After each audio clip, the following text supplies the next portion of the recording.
செல்வங்களே, நீங்கள் அனைவரும் நலமாக இருக்கிறீர்கள் மற்றும் உங்கள் பாடங்களை அனுபவித்து கற்கிறீர்கள் என்று நம்புகிறேன். 1ஆம் வகுப்பில் நீங்கள் முதலில் பாதுகாப்பு என்ற அற்புதமான கதையை பார்த்தீர்கள் மற்றும் மிக சுவாரஸ்யமாக அனுபவித்தீர்கள். இப்போது இந்த பாடத்தில் சக்தி மற்றும் அவரது குடும்பத்துடன் சென்னைக்கு ஒரு சுவாரஸ்யமான பயணத்தை மேற்கொள்ள போகிறோம். பாருங்கள், பயணம் என்ற பயணத்தின் மூலம் அது பயணத்தை தொடங்குவோம்.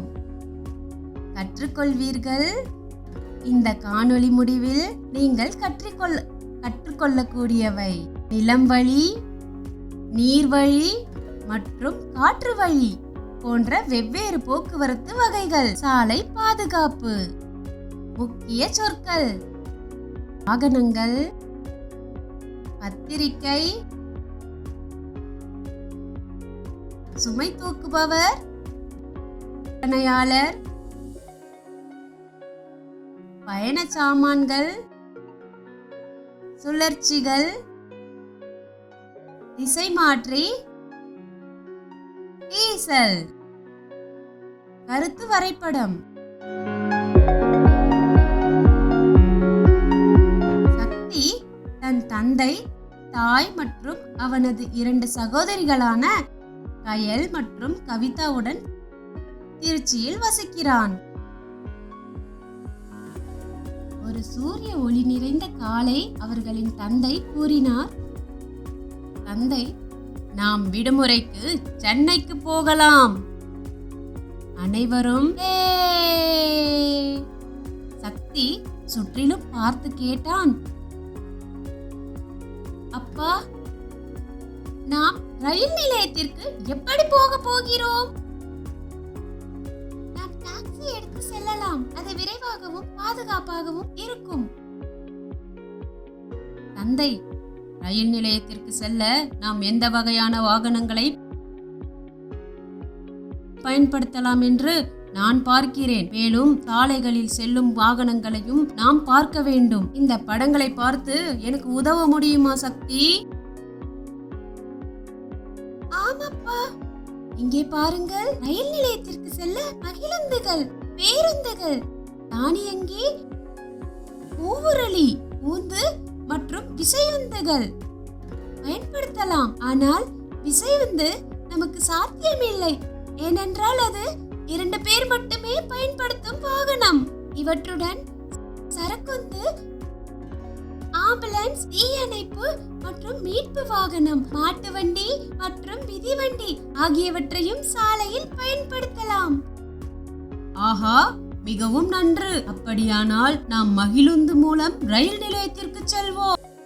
ரயில் நிலையத்திற்கு செல்லும் வழியில் அவர்கள் சாலையில் பல வாகனங்களை பார்த்தனர். பேருந்துகள், மிதிவண்டிகள், விசையுந்துகள் மற்றும் பெரிய சரக்குந்துகள். பாருங்கள், எத்தனை வாகனங்கள்! சில வாகனங்கள் புகை வெளியிடுகின்றன. வாகனங்களிலிருந்து வெளியே வரும் புகை காற்றை மாசுபடுத்தும் என்பதை நாம் அறிவோம். புகை வெளியிடாத சில வாகனங்களின் பெயர்களை சொல்ல முடியுமா? ஆம், அந்த மிதிவண்டியை பாருங்கள், அது புகை வெளியிடாது. சக்கலும் கூட. ஆம், மின்சார வாகனங்களும் கூட. அவர்கள் ரயில் நிலையத்தை அடைந்தனர். அது மிகவும் பரபரப்பாக இருந்தது. விற்பனையாளர்கள் தின்பண்டங்கள் மற்றும் பத்திரிகைகளை விற்று கொண்டிருந்தனர். சுமப்பவர்கள் பயண சாமான்களை கொண்டு சென்றனர். நிலைய அதிகாரி பச்சை கொடியை அசைத்தார்.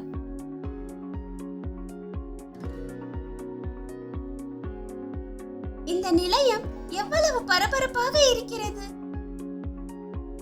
தாய், ஆம், காரணம் ரயில்கள் பல மக்களை குறுகிய காலத்தில் ஓரிடத்திலிருந்து மற்றொரு இடத்திற்கு கொண்டு செல்கின்றன. சில நிமிடங்களில் அவர்களின் ரயில் வந்தது. அது அனைத்து நிலையங்களிலும் நின்று செல்லும் ஒரு பயணிகள் ரயில்.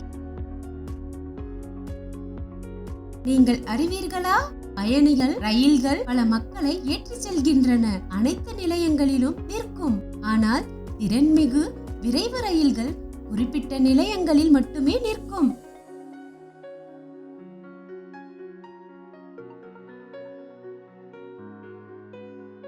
மெட்ரோ ரயில் நகரங்களுக்குள் மற்றும் நகரங்களுக்கு இடையில் பயன்படுத்தப்படுகிறது.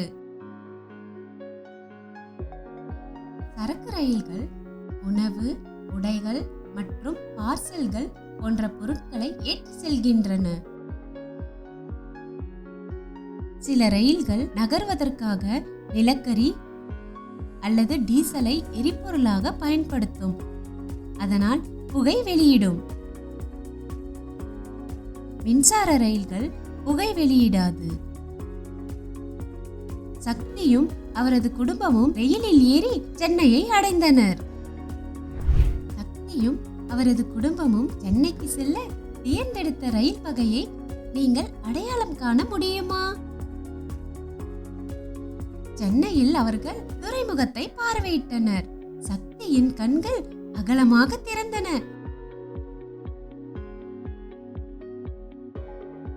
எத்தனை நீர்வழி வாகனங்கள் இருக்கின்றன! ஆம், சிறிய வகை படகுகள் எனப்படும், பெரியவை கப்பல்கள்.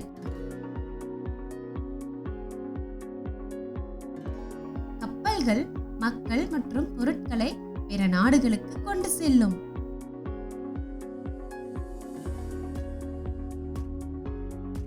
மேலும் சில கட்டுமரம் துடுப்புகளை பயன்படுத்தி நகரும். மீன் பிடிக்க பயன்படுத்தப்படுகிறது. பாய்மரப் படகு காற்றை பயன்படுத்தி நகரும். பயணம் மற்றும் விளையாட்டிற்கு பயன்படுத்தப்படுகிறது. மோட்டார் படகு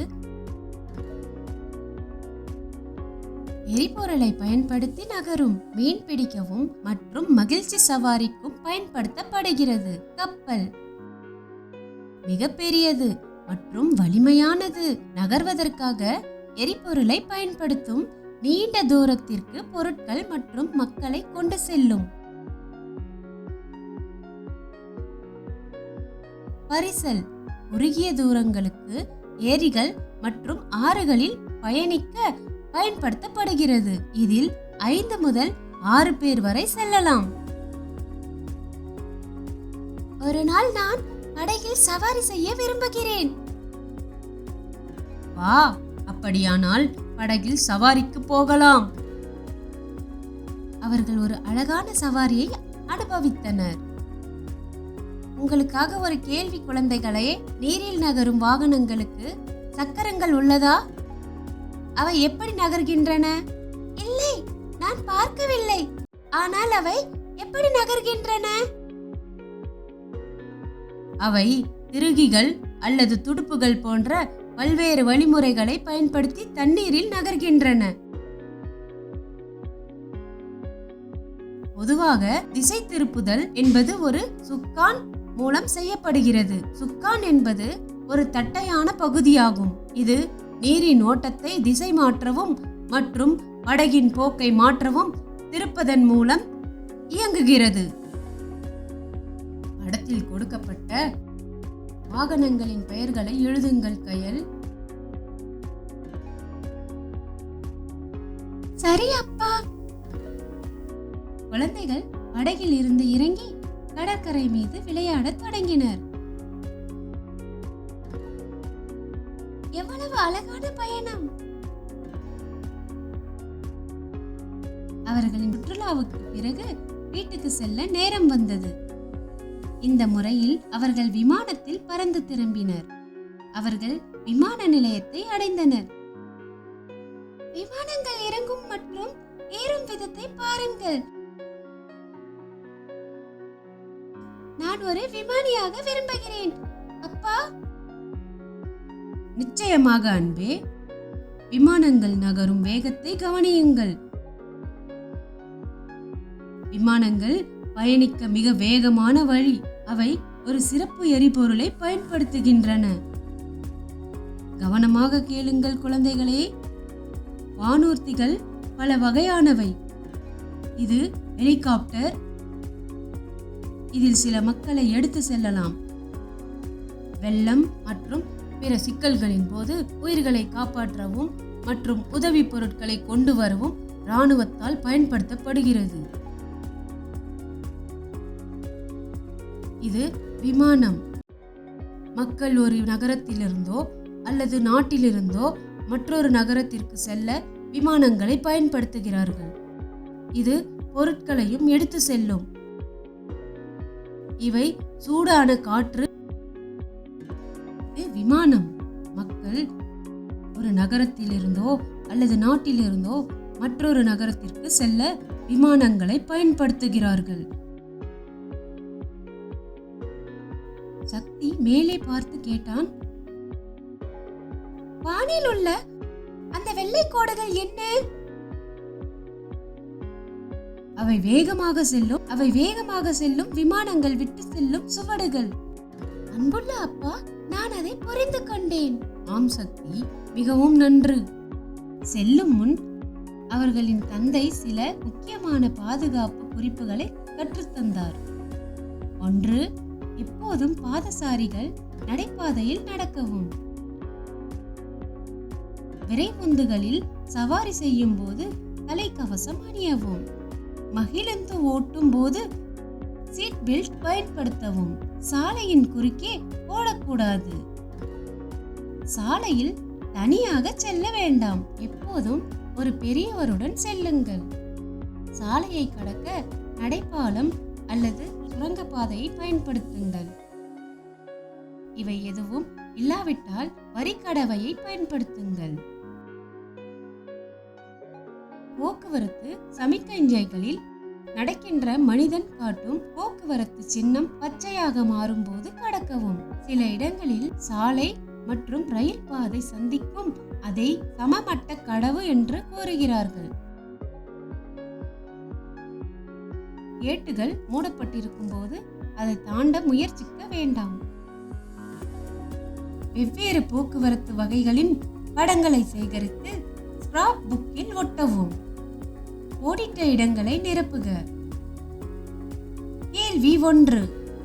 டேஷ் ரயில் அனைத்து நிலையங்களிலும் நிற்கும். கேள்வி 2. டேஷ் ரயில் பொருட்களை எடுத்து செல்லும்.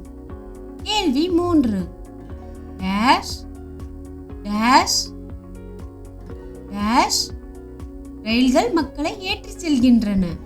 அதுவரை நன்றி, வணக்கம்.